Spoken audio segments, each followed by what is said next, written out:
Earl the Pearl Monroe, one of the game's great showmen.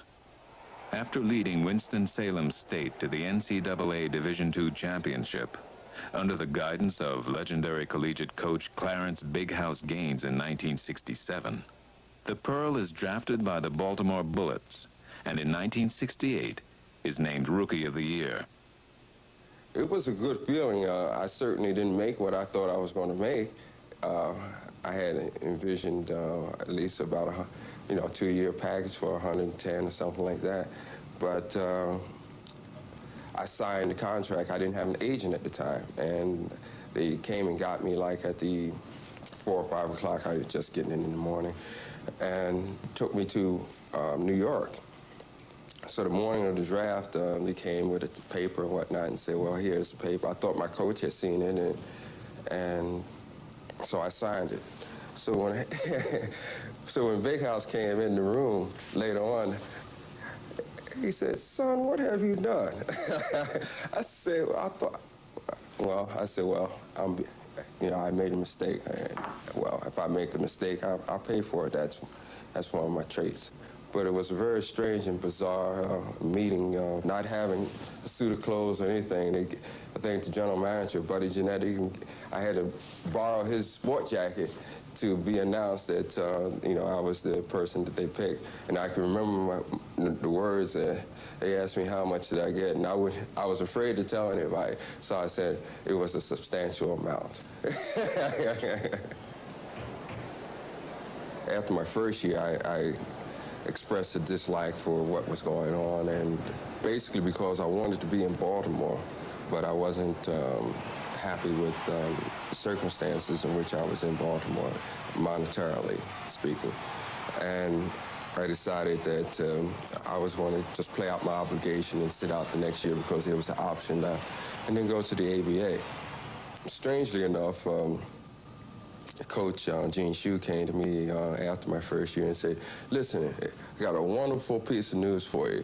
Management has decided to tear up your old contract and give you a raise for 3 years, another 3-year contract you could sign on for 30, 35, and 40.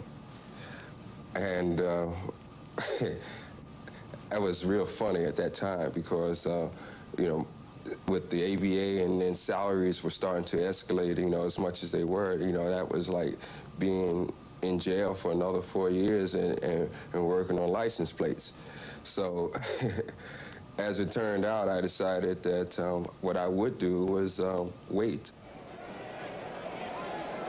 Young and temperamental, the backcourt artist also discovers the other side of the media and learns a painful lesson in the exercise of caution when dealing with them. During my rookie year, I played against New York, and I missed a layup in the last second or so that would have given us a win up in Baltimore. Someone came to me after the game and asked me about my draft status, and not really being accustomed to knowing what the press and all that can do for you and whatnot, I just said, it's just arbitrary, I'm not going. And the next thing I knew, this was headlines. This was the same time that Ali had rejected going to the service and whatnot. So I became also that same type of political figure that was not really accepted here in this country. So at that time, I just started acting very differently after that. I didn't talk that much to press, and I developed my own way of dealing with everybody. And I used to read Jerome Bennett's What Manner of Man before every game, a passage out of one of Martin's speeches and whatnot. That would really get me fired up. In his 4 years with the Bullets, Monroe scored nearly 8,000 points. In 1971, he joined the star-studded cast of the New York Knicks, who then stole the show from the league, along with the NBA championship in 1973. The place where I wanted to be was in the NBA. And I had given them ultimatums of trading me to either Philadelphia, which was home, LA, which I wanted to, Chicago, or New York was my last alternative. Never thought I'd come to New York because we had been such bitter enemies, rivals during the 4 years that I was in Baltimore that it just didn't seem possible.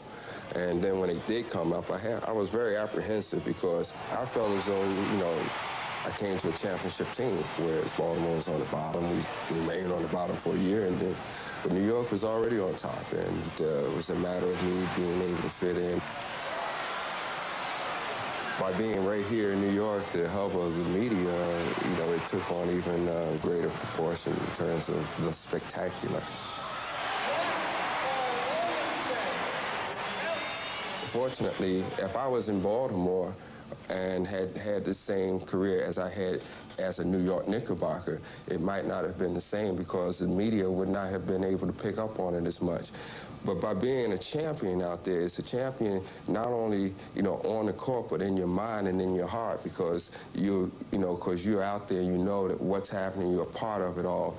And it's good to win championships, but it's also good to be a person and to know who you are and where you're going. And that's something that championships never give you.